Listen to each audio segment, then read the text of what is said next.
everyone, welcome back to my channel. So today's video is going to be a disappointing products video and products I generally wouldn't recommend to anyone. Now I know this video can sound quite negative, but these products I have tried and tested and I just generally wouldn't recommend them to anyone, and I wouldn't recommend wasting your money on them. So I got quite a few products I want to talk about. I got some skincare, some makeup, and I also got some hair care products to show you guys as well. So without waffling on too much, let's get started. So the first category I want to get started off with is some skincare products, and the first thing I got that is really disappointing to me is from Glam Glow. Now I really like Glam Glow face masks in general. I think they work really well, they're really effective, and my favorite one is the Super Mud, and I just find it really just gets everything out your skin, and it's a really nice detox face mask. But I thought I picked this up anyway, and this is actually something I picked up quite a long time ago. This is from the Glam Glow Thirsty Cleanse, and it's a daily treatment cleanser, so it's almost like a mud cleanser that turns to a foam, and I really like the idea of them bringing out a new cleanser.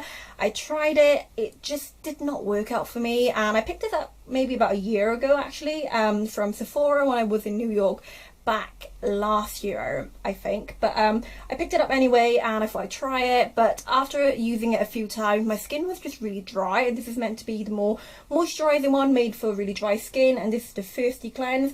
I just did not like it. It felt really weird on the skin. It actually comes out as mud, and then as you lather it up with water it turns to more of a foamy cleanser, and it just left my skin feeling really dry and drab, and generally I haven't used this, so it's been in the bottom of my drawer forever, but I thought I'd take this opportunity and show you guys in today's video that I just did not like it, and I probably wouldn't recommend it to anyone as well. So this is from Glam Glow.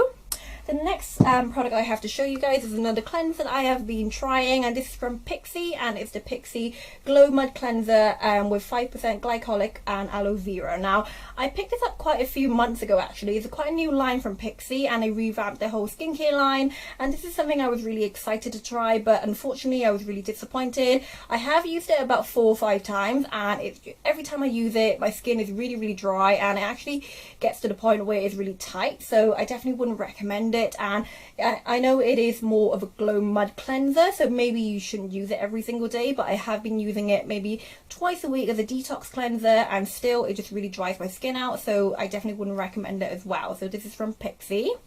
The next product I want to show you guys is an eye makeup remover. Now this is from Waitrose's own brand, and it's the Waitrose Pure Eye Makeup Remover Lotion. Now this is absolutely pants because it doesn't remove any eye makeup at all, and I do wear quite a bit of eye makeup. I do like to wear my eyeliner or my mascara, and this one I use it like a normal eye makeup remover, take it onto a cotton pad and just really work it in to take my eye makeup off in the evening. But unfortunately this one just doesn't really do anything, and my eye makeup is still on my lids after removing it for about 5-10 minutes. Yeah, I have given this quite a few attempts, but it just doesn't really work out for me as well. So this is from Waitrose.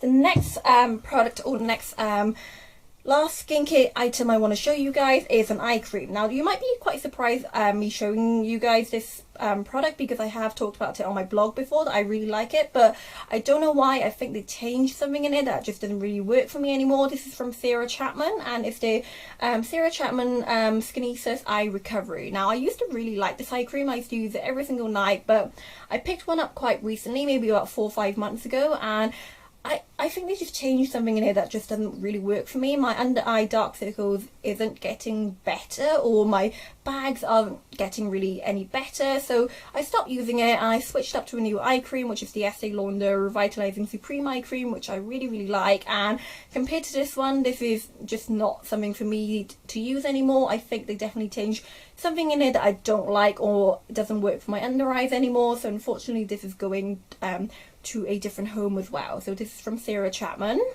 Moving on to some makeup bits that just didn't really work out for me, and I have quite, not a lot, but I have maybe about 3 or 4 to show you guys. And the first one is a brush that just didn't really work out. I picked this up from TK Maxx actually maybe about a couple of months ago, and I thought I'd try it because I really like the brand Japanese, and this is the Japanese. It's a dual fiber brush, so it comes one side with a flat side and then the other side with a fluffy side. I tried using it with foundation and it was just awful. It was really streaky and it just wouldn't blend properly, so in the end I had to go in with a different foundation brush. But I just don't see the idea of it. Like, I like the concept of having two sides of the brushes so you can use maybe two different products with it, but for me, I tried using liquid foundation with it, I tried using cream blushes with it just didn't really work out for me as well. So this is definitely going away, and this is from Japanese. The next makeup bit that didn't really work out for me, they're both from Tarte, and the first one is the Tarte Maracuja Creaseless Concealer. Now I got this in the shade light medium, and again this is something I picked up quite a long time ago and I haven't really been using it. I used it maybe twice and it just creased on me really badly, and I know this is actually quite a cult product for Tarte as well, but unfortunately it didn't really work out for my under eyes, nor did it work out for any blemishes. It rubbed off quite quickly and it just didn't really stay put on me personally. But yeah, definitely wouldn't recommend checking this out anytime soon. So this is from Tarte. The next product that is really disappointing that is from Tarte is a eyelash primer. Now you guys, if you've been following my channel for a while, then you know I am a little bit obsessed with the Dolce Lash Plumping Serum. I really like that and I use that pretty much every single day before I apply my mascara, and it just works really well. But this one from Tarte, this is the Multi-Eye Prime Lash Enhancing Primer. Now this has the exact same concept of a lash primer, and this is what the one looks like. It's a really nice sort of texture, but unfortunately it just doesn't hold my mascara really well, and by the end of the day my mascara would definitely be halfway down my face, and this is not something I really want or I expect from a primer. I expect the primer to hold the mascara for a bit longer, and I find that I have quite bad fallout with mascaras on my bottom lash line, so I definitely use a primer on my bottom lash line more, but unfortunately this one just doesn't really deliver, and I definitely wouldn't recommend it as well. So this is from Tarte.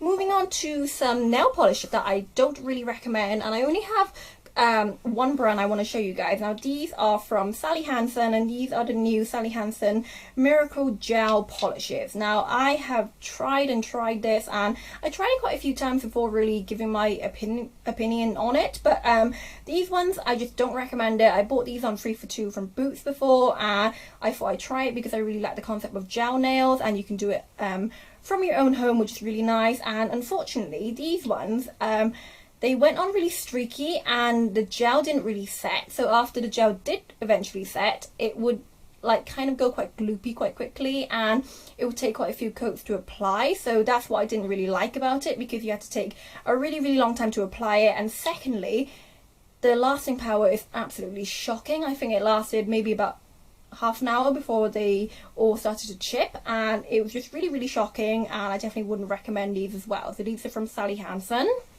Moving on to the last category I want to show you guys, which is some hair care products. Now I do try out quite a few new hair care products throughout the couple of months of using hair care products, I guess. I tend to stick to things I know or things I really like, and these are just some things that I thought I'd buy out of the blue, or things I had really high hopes for example. And the first one that didn't really make the cut for me is from probably one of my favourite hair care brands whenever I go to America.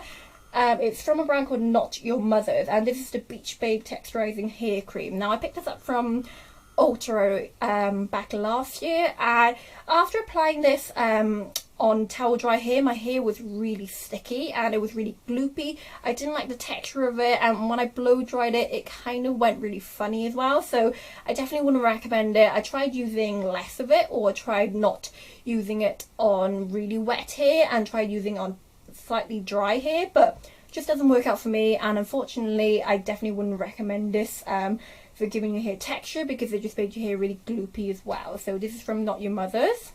The next hair care product I wouldn't recommend, and this is from Tresemme, and this is the Tresemme Perfectly Undone Wave Creation Seafoam. Now I actually asked my friend Lindsay to send this across from me. This is before they launched it in UK, but I really like the idea of it, and I heard Ingrid, I think from Miss Glamorazzi, use it, and she really liked it, so I thought I'd pick one up. But I used it quite a few times.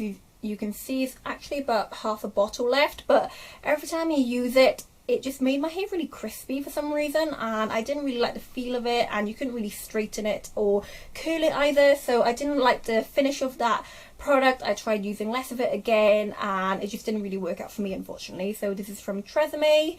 And then the final two hair care products are exactly the same, and these are actually from a brand called Brush. And I was doing my food shopping the other day in Marks and Spencer's, and I just came across the beauty aisle, and these were reduced to £1, so I thought I'd try it out. And I never heard of Brush hair care before, so I thought I'd try it out, and because they were £1 I picked two up, and I used it throughout the whole couple of weeks and whenever I don't wash my hair. But they were just really shocking. They smell really nice, but they just don't absorb any oil, and it just kind of made my hair look really greasy as well. So I definitely wouldn't recommend these. And I thought, you know, sometimes maybe if you pick up a bargain they'll be really good, but unfortunately these products didn't really live up to their expectations as well. So these are from Brush hair care.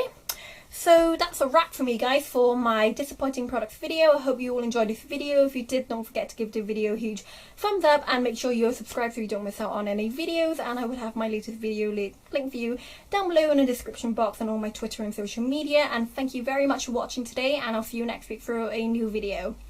Bye.